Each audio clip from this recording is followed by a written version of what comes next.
Hello and welcome to Access All Areas of SEND, the podcast. Today I'm joined by Rob Jennings and our subject matter today is dyscalculia.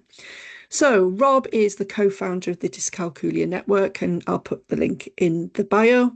Dyscalculia Network provides training and advice for teachers and parents of pupils who have maths difficulties. He has over 15 years experience in teaching young people with special needs. Over the past 10 years, he has focused specifically on helping children struggling with maths, working in both independent and state schools. As head of maths at Emerson House LLP and the head of learning support at Westminster Abbey Choir School, Rob worked alongside educators and with parents to create and deliver personalised intervention plans for pupils. Since leaving Emerson House, he has set up a number of maths inset training and lesson support in a number of West London schools. Rob is qualified as a member of the British Psychological Society as a Certified Educational Assessor, including Access Arrangements CPT3A. He holds an OCR Level 5 Diploma in Teaching Learning with Specific Learning Difficulties, and he got a distinction from Helen Arkell and is the co-author of the Maths Difficulties and Dyscalculia Assessment, published by Jessica Kingsley in July 2025. This is a unique test that not only collects information on scoring accuracy, but also looks into techniques and strategies used to tackle the important areas of foundation maths. Rob is a member of the Crested Council, and I'll put a link to that in the chat, to represent issues that dyscalculia and maths difficulties throughout special schools in this country. Rob has presented across a number of educational exhibitions and schools across the UK Times Education Show in London 2023 to 24 and TES North 2025, and the Dyslexia and Dyscalculia Show in NEC Birmingham 23-24, Toucan Education in Newcastle 23-24, and FOBISIA, which is FOBISIA, which is the Federation of British Schools in Asia, as well as the Isle of Wight SEND Conference in 2024, and the Dorset SENCO School Group in Milton Abbey 2024, East Sussex SENCO and Schools Group, and the joint venture with Ulster University for the Dyscalculia Conference in Belfast, which included work with the Northern Regional College Group at their campuses in Newton Abbey and Coleraine. He has been involved in the creation and delivery of dyscalculia and maths difficulty courses aimed at different teaching levels, primary, secondary and higher education. He is delighted that this book, The Maths Dyscalculia Assessment, has now been published by Jessica Kingsley's publisher in July of this year. This is the assessment of all key foundation of maths to help formulate a focused teaching intervention plan. That's a lot of words and lots of exhibitions, lots of talking about this subject. And you and I both know how important that your network is to me, because I have a personal link. But Rob, that is huge. It's massive. And so let's talk a bit more about dyscalculia. And thank you for joining me on this episode. It's a pleasure. So what is dyscalculia? Well, first of all, lots of people that we meet and talk to really find it difficult to say the word dyscalculia. All of those dys words are quite difficult, not only to say, but also to spell. So a really good way to sort of try and remember how to say it is it rhymes with Julia, dyscalculia. So dyscalculia really does affect the individual's ability to, they call it numerical magnitude processing. Sounds like a bit of a mouthful, but it's the inability to sort of judge which is smaller or larger in terms of numbers. So it's kind of almost like if you're presented with two digits, 7 and 9, you fail to understand which is larger and which is smaller. So that really fundamental foundational aspect of maths. And it doesn't just stop there. It means that different quantities, so you had two different bowls of pasta, you find it really difficult to judge which is the bigger and smaller one. So all aspects of estimating are out the window. You find that really difficult to estimate. And one of our adults with dyscalculia sort of says to us that he hates it when people say to him, "How much do you think my new jacket costs?" Because he's got no clue. he doesn't want to say something ridiculously high and make himself look stupid, so he gets really anxious about it, or something really low. So it really does make it difficult to sort of do that. And we're always asking, how long does it take to get somewhere, or what do you think of this? And that sort of level of estimating is really, really difficult for them. But I think also in the classroom, it means that if you have a relatively simple sum like 8 plus 5, the teacher will always, or maybe a parent might say, well, just start with the larger of the two numbers and just count on. But of course, if you have magnitude issues deciding which is bigger and smaller, it means that you are not able to do that. So everything is done in really basic kind of counting. Your go-to strategies is counting everything. So you might have 1, 2, 3, 4, 5, 6, 7, 8, 9, 10, 11, 12, 13. So you're counting everything in ones, and often using fingers and sometimes toes, depending on how big the numbers are. But counting that, because they're doing it all the time, that go-to strategy, they become really good at counting up. But counting backwards is a real challenge. You notice that some of the people that struggle in maths, addition's relatively okay, but subtraction is really difficult because it really does impact on your working memory as well. So working memory is the ability to hold a piece of information in your head, and at the same time look at what's next in that sequence of numbers. So counting back, say you had 13 take away 5, it might be difficult to sort of know where to start from. Am I starting counting back from 13, 12, or maybe even 14? And then when you're counting back, you have to hold where you are in that sequence before sort of trying to work out what the next is. So subtraction is a real difficulty. And I think the other aspects of dyscalculia, that sort of magnitude comparison, is that it also impacts on your ability to understand the basic number system. So we call it place value, understanding the relative value of digits depending on where it is in a number. And so without understanding that, that underpins all of the maths we do. So it has a real struggle with that. Sorry, a bit of a mouthful. No, it's not a bit of a mouthful. Everything you've said, I absolutely understood, because obviously I've got a child with dyscalculia, and everything you just said is so true to what difficulties they had. It started, they were very bright at school, was achieving way above expected, but maths was always a struggle. And at first we thought it was because they were left-handed, so because they couldn't tell the time properly, which is quite common with because I've worked in schools as well, and you could tell which one was a left-handed kid on an analog clock, because it goes the opposite way to way they think. So I thought, maybe it's that. But then the more that they got older, and then they couldn't sequence numbers, exactly what you said. If you said to her, what's 22, what comes next, she would struggle. So it's boom. Yeah, the go-to strategy for something like that would be 1, 2, 3, 4, 5. I have to count up, and it's 23. Yeah. So that kind of masking is really quite prevalent and stuff. It really does impact on that ability. So. Yeah, and it's really interesting, and I think lots of people know about dyslexia, which is another dys that we talk about a lot, but no one really understands or knows much about dyscalculia.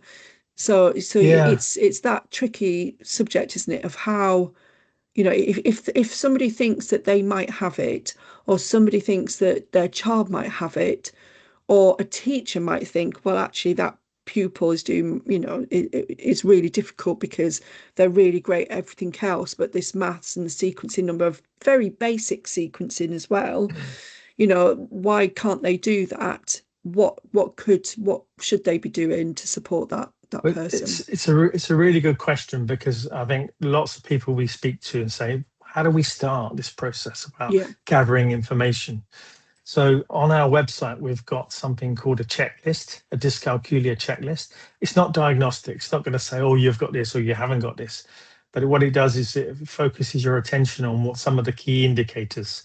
And it's a free download from the website, and it's really easy to use. So it's like a traffic light system. So red if they're doing that all the time, amber sometimes, and obviously green, not at all. And it really does start that whole process of thinking about how it's impacting on the maths. And I would recommend teacher or parent have a look at that, download it, and run it through their child or person that they're working with to sort of see what they think. Because what it does as well is it will give you enough information to sort of maybe do some more assessing or the next step along to sort of try and find out more information. And an assessment is really important. I know from my young person or young adult as she is now, you know, it was really important for her to understand that this was a genuine, you know, learning difficulty. You know, it wasn't Yeah, her being stupid. You know, she's a very bright individual, you know, has done degrees and has done yeah, really well. But for some people, it's that thought of being thick, being stupid, mm, you know, I'm not going to achieve anything, being told that as well sometimes, which is, you know, I don't yeah, understand how anybody talks to somebody to that extent. So it is about sense of belonging, isn't it? And yeah, understanding. And there is yeah. strategies that you Yeah, can yeah. do. I think it's really important to understand that dyscalculia is not an indication of how intelligent you are or not. It's just that your brain is wired differently, that we don't need to know more about that side of things, but and you learn in a different way. We have people that we work with who are fantastic on the literacy side and have like postdoctorate qualifications in English, in comparative literature, and yet they've failed the maths GCSE 5 or 6 times. It's not an indication like that. And I think kind of we need to sort of make sure that people are aware of that. And people say to me, maybe it's because they're not working hard enough. But the people that I work with, they're working like almost double as hard just to keep up because their brain's wired in a different way. So it's really important to make sure that everyone's aware of that. Yeah.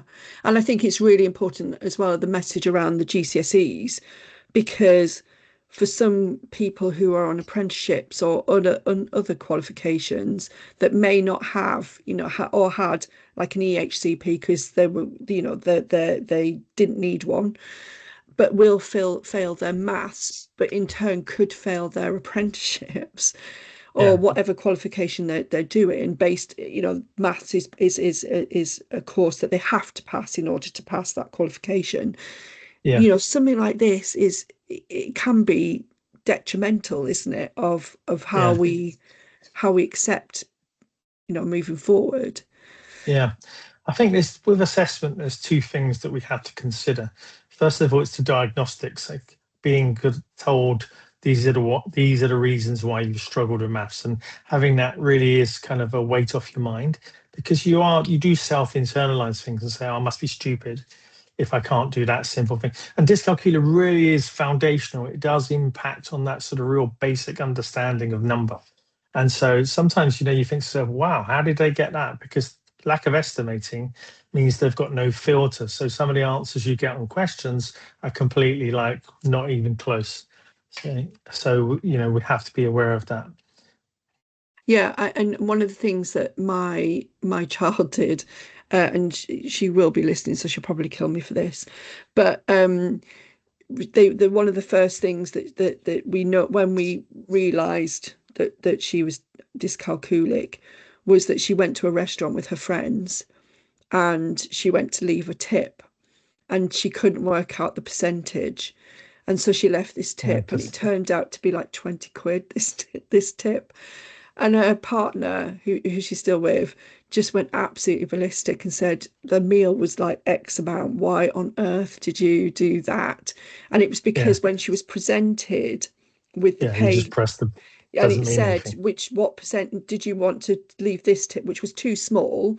So then she put in, and it asked what percentage she wanted to put in, and this was, and then she was mortified, so she paid it, and then literally broke her heart to me and went, oh, I think and I said, no, it happens, don't do it again. Yeah, You're fine, it's a life skill, you yeah, know, don't feel bad. I mean, I'm sure that person really enjoyed the tip.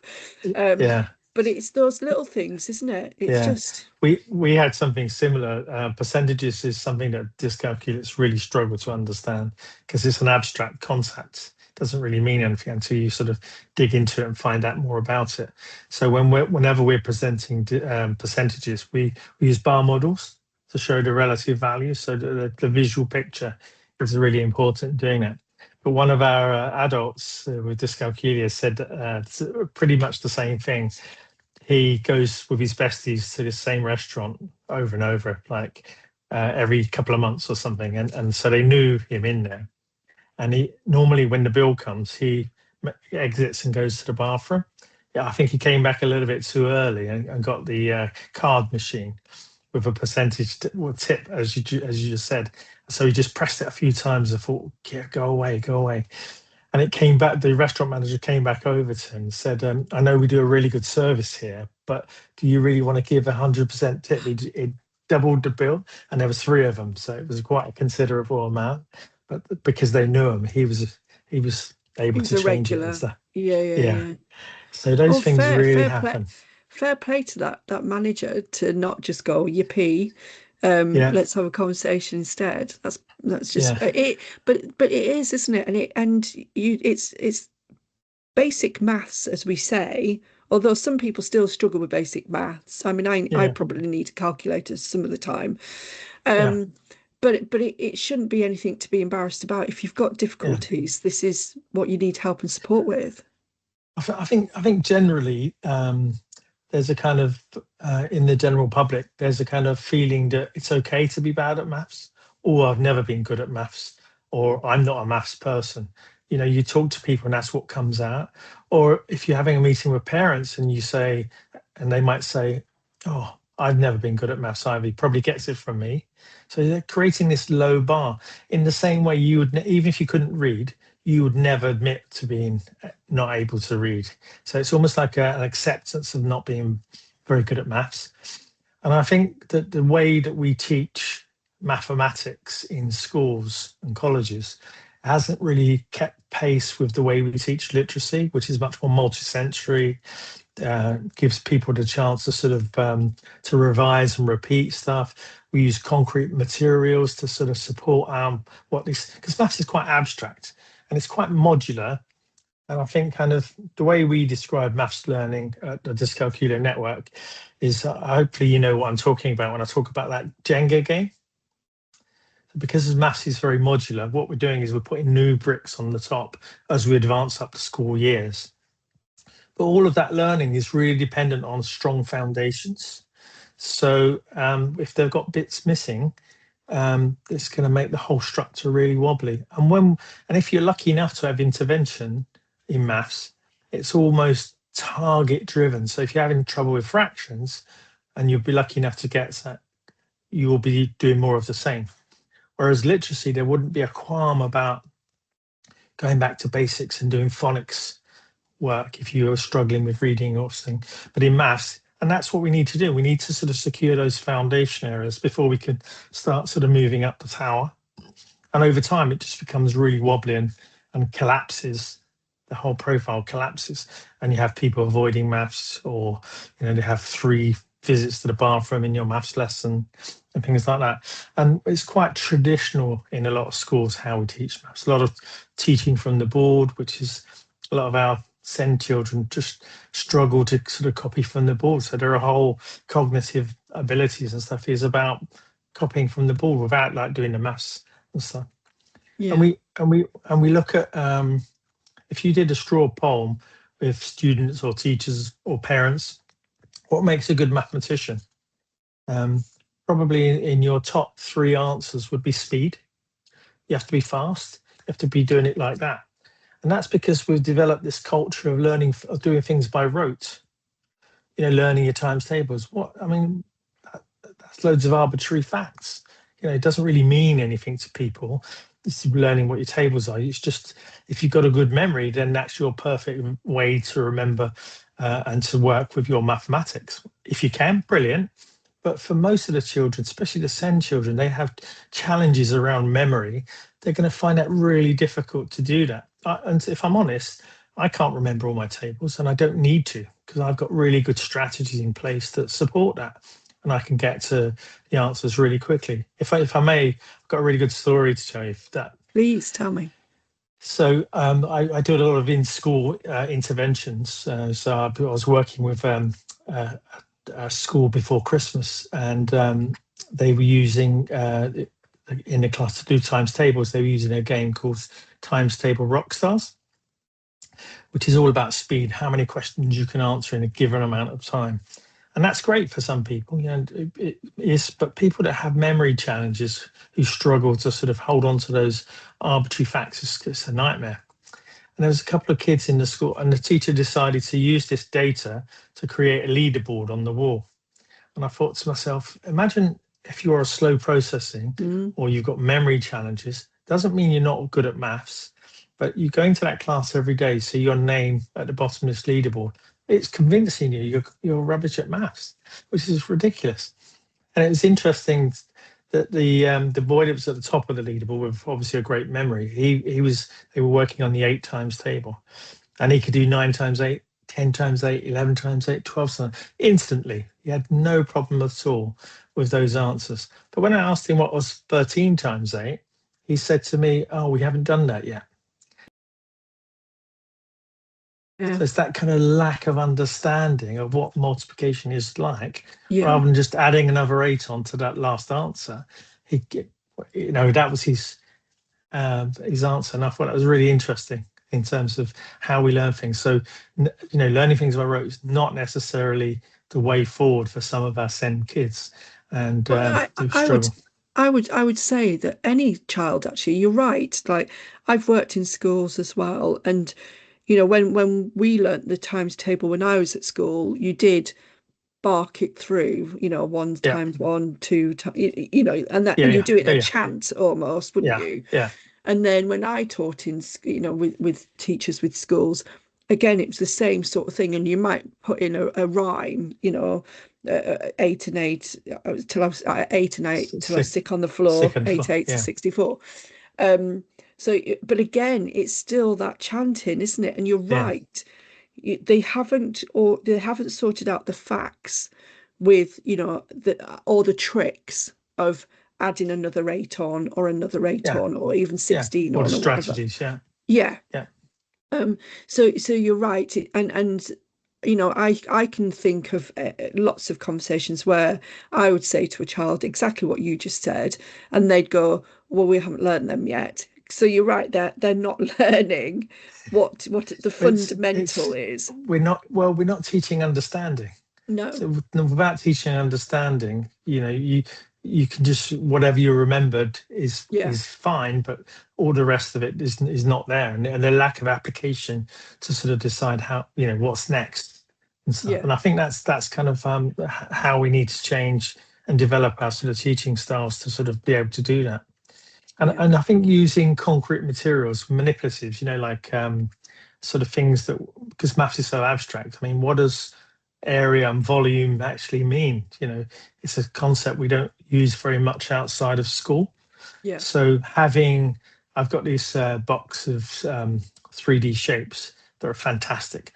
On the box, I'm really proud of this because I use it in secondary schools, and on the box it says used for 7-year-olds.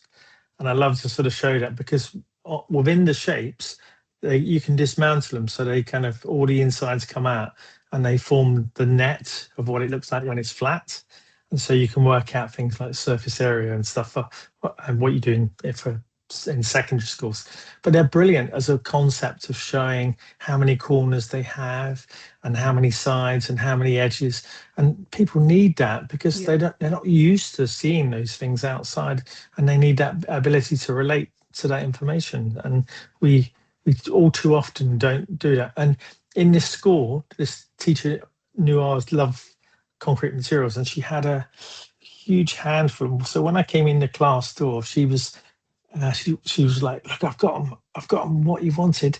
And then she went over to one kid and put him in front of this little boy, and you could see him shrink into the chair because he was being pointed out. He's the one that struggled because he needed those. Yeah. What we're saying is these materials, these ways of should be the normal way of working. They should be on all the tables, and people could dip in and dip out if they need to as a normal way of working. So it makes it much, because all SEND teaching is good for all pupils when they need it. I agree. And multiplication. I mean, I remember doing a lesson once with multiplication, and we used Skittles sweets. You know, I've got 8. Brilliant. Fantastic. It's just because it gives that visual. And equally, you talked about volume, which is really an interesting subject, because you're right, maths tends to get taught in the classroom sat at a seat, but then when you're talking about volume in physics, you're physically shown like a fish tank full of water. Do you know what I mean? So why can't we then bring that in Absolutely to the maths learning? The more interesting we make it, the better. So in my maths classes, I use a lot of maths games, because I think it's a really try and make the lesson a bit more fun, but also I use them as good revision tools, because and it's often the visuals as well, isn't it? It's the visual, absolutely, and the touching and the that multi-sensory stuff. It's brilliant. Yeah. But the maths curriculum's huge, and often you don't see topics. You might teach them in the autumn term, you might October, and then you won't see it again till the summer term. Yeah. And for our students, you need that sort of revision. So I use a lot of maths games to sort of keep things fresh in their memory. And also playing games with someone means that they're really into it. And so I use it as a little assessment. So if they're playing a game with me that they can normally access, and I can spot mistakes, I make a little note saying I need to go back and revise that with them, and to make sure it's much more sort of fluent and flexible within their thinking. So maths games should be used much more. There's games for all topics, loads on our website. Yeah, brilliant. Well, we'll put a link in the bio. So I know we talked at the very beginning about the screening tool that you've got on your website, which is really helpful. Yes. And so before a podcast episode, before we record it, we go out and ask our would-be listeners what they want from this episode, because I co-produce. And the 2 questions around what they wanted to know more about dyscalculia is around the diagnosis. So who can diagnose, and how do you get a diagnosis without going private? And even if you do go private, I don't know how you would even search about somebody who would diagnose privately anyway. So I suppose that's a very common question that I certainly get asked in my role of how and who can diagnose. So there's 2 main routes to getting diagnosed with dyscalculia. One is through an educational psychologist, which is great, and you get a complete cognitive profile. You'll get information on their abilities in literacy as well. But an alternative route is what we call a level 7 accredited dyscalculia assessor with an assessment practicing certificate, the APC. And what we've done on our website is we've created a postcode finder. So if you're looking for an assessor or want to talk to someone, you can put your postcode in and it brings up who's in your area. So you can have people to talk to or go and see in your area, whether you want an assessment, whether you want a screening, or whatever you want done. We have probably about 80 to 90 across the country of level 7 accredited assessors. We wanted to do that not because we wanted to sort of control anything, but we wanted to put the right people easily accessible to the people that can help them. And that's what we've done. So it's on the website. I can give you a link later if you want. That'd be perfect. Yeah. We'll put it in the bio of this podcast, the notes. The only problem with that is that because of the lack of awareness of dyscalculia and understanding, there isn't enough assessors to go around. It's growing, but there's going to be gaps in the country where there's no assessors. So you might have to travel a little bit to get to see someone. Yeah. I think getting a diagnosis without going private is possible.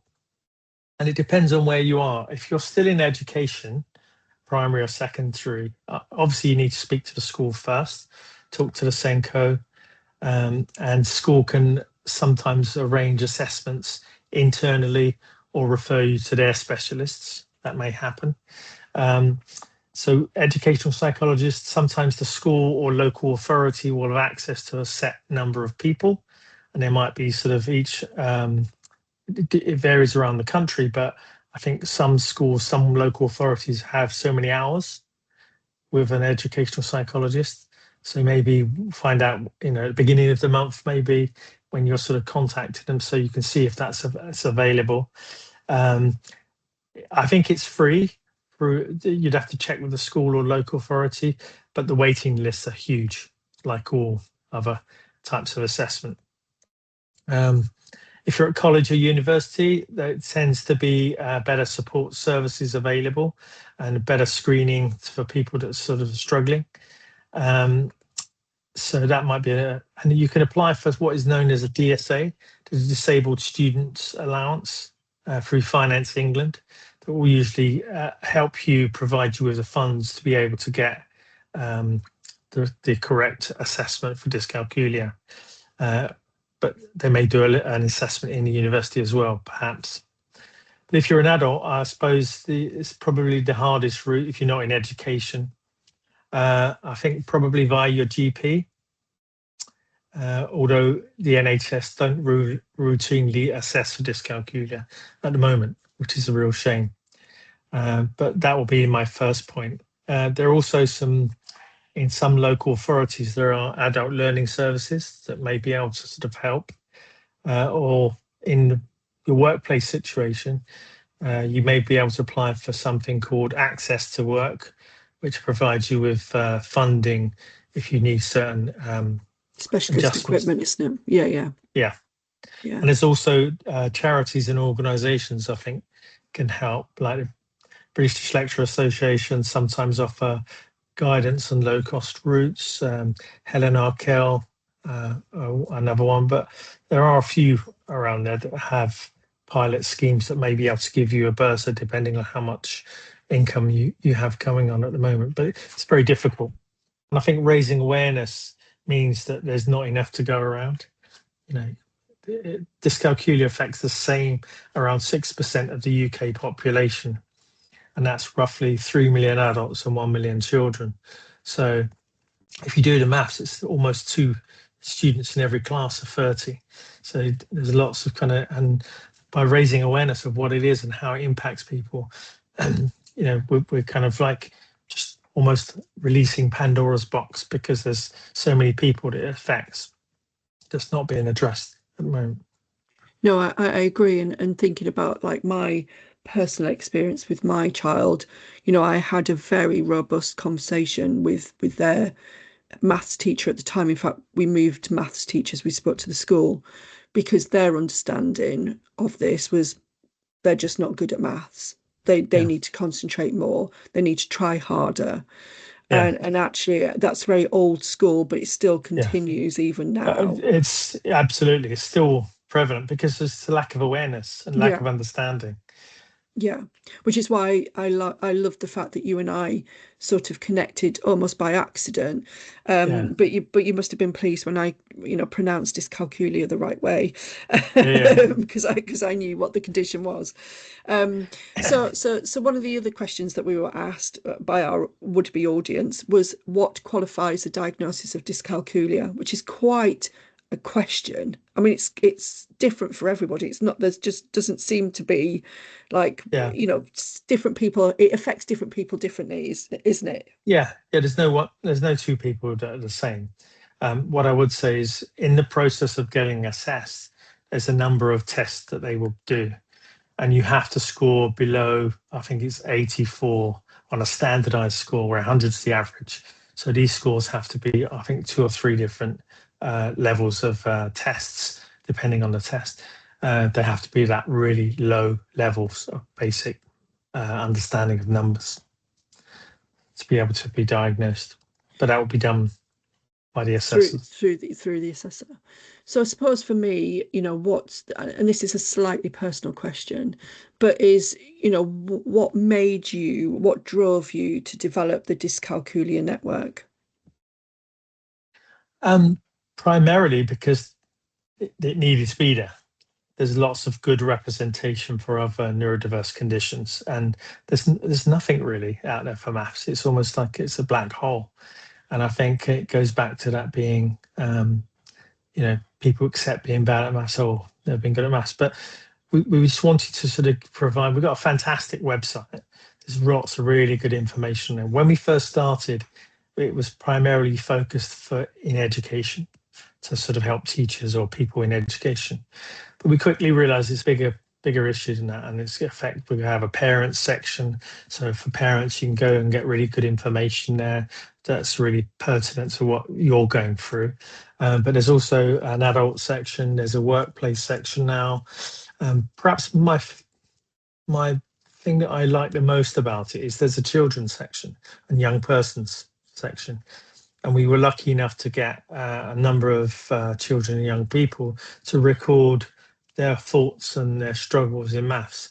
There's nothing better than someone of your own age talking about their struggles in maths. I do that as well. It makes it real, makes it really seem accessible, and hopefully it will allow you then to talk about your struggles, because often it's like, why have I got this? What is it only me? But the fact that there is so many people out there that are struggling is really important. What I would say as well, we have to be aware of, there's this thing called maths anxiety that is different from dyscalculia, and the anxiety affects people whether you have dyscalculia or not. The people with dyscalculia will naturally have high levels of anxiety with maths because they're used to sort of getting things wrong or struggling. But it's interesting because maths anxiety does affect sometimes the high achievers as well. So that people kind of, any fall off from that high levels really makes them really anxious. Oh, I can't do geometry or something like that. Or I've missed a bit of work through, I've been off sick this week and I've missed certain aspects of learning. And so we have to just sort of as educators, peel away that anxiety first of all before we can get at that real ability within the individual. But it's something that is quite prevalent across the board. And a lot of people say, oh, I really don't like maths. I get really nervous when it comes to maths. And yet, you can imagine in school when you put on the spot, Jones, what's 8 times 6? And whether you knew it or not, that anxiety driving means your mind goes blank. And so you're not able to sort of like record that piece of information. That's why more visual you can make it, the better, because then you can calmly, hopefully, look at some of those things where we talked about volume and stuff like that experiment showing how that works. Oh, I know how to do that. So putting people on the spot is not a good way forward for that. But the anxiety is real. And it's definitely real. And I think, that visual sort of viewpoint is really important as well. The trying to picture 84 apples in a basket. You can't picture that. You have to see it sometimes for real to understand what 84 apples looks like. Especially if you're in charge of ordering stock and you've got a dyscalculic brain, you could be over ordering or you could be slightly under ordering. But again, it's that estimation, isn't it? And the thought of impact. Yeah, it is. It's so simple to a neurotypical person or a person that hasn't got that maths anxiety. But for somebody with dyscalculia, it's so tricky, isn't it, to manage? Yeah, it really is. There are lots of things that are being developed, though, for adults with dyscalculia, sort of like where they struggle with math, time, for example, or understanding bus or train timetables. Yeah. There's things like you can get things like City Mapper, which is really good, a way of sort of a really logical way of getting around cities that really is helpful to people with dyscalculia. There's also, I don't know if anyone knows much about calculators. Calculators are a nightmare. If you have a visual picture of the keyboard on a calculator, it goes 7, 8, 9, 5, 6, 7, and 3, 2, 1, 2, 3 or something. Really, and it's jam-packed with functions, so it's just like, oh my goodness, it's just looking at it, it's just too much, isn't it? Yeah. So there's a new product called a Dyscalculator. Wow. Which is an app, And what they've done is they've decided to sort of put things in a way that we would normally write it down.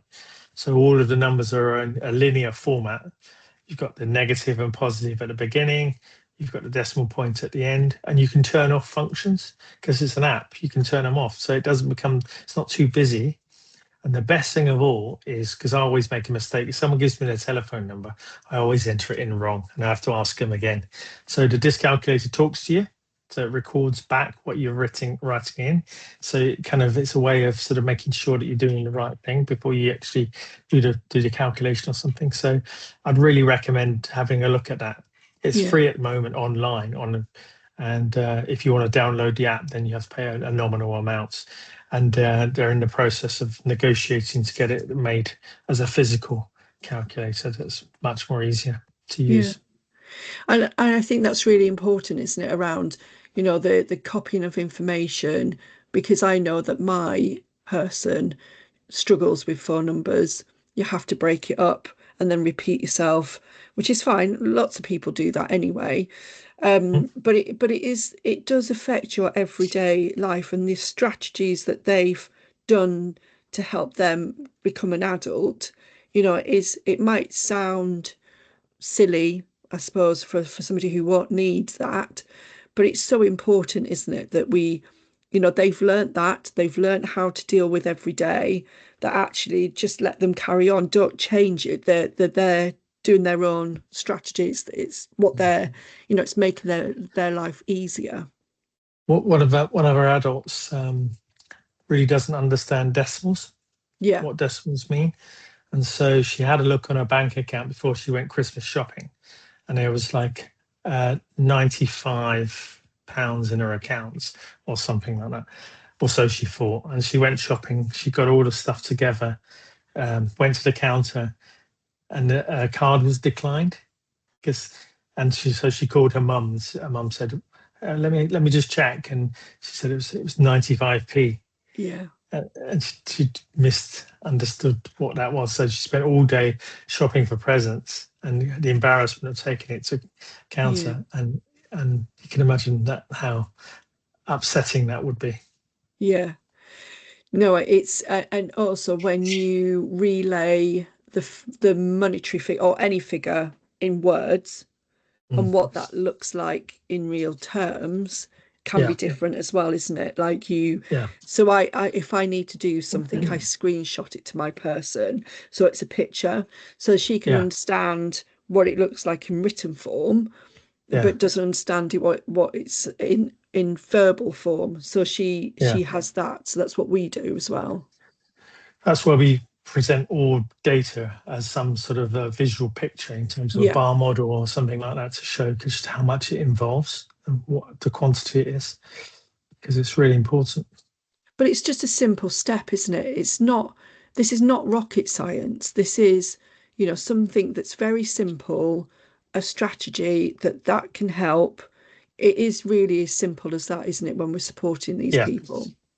Yeah, that's why concrete manipulatives for maths is really important. We need to sort of demonstrate how these abstract things work in a visual way that allow them to learn and to sort of retain things. I think that's really important. And as we draw a close to this episode, and you know, there are people that are probably listening who either we've described them, or we're describing somebody that they support, or even a young person is listening to this and going, I've always wondered, now you've just reaffirmed what I'm thinking.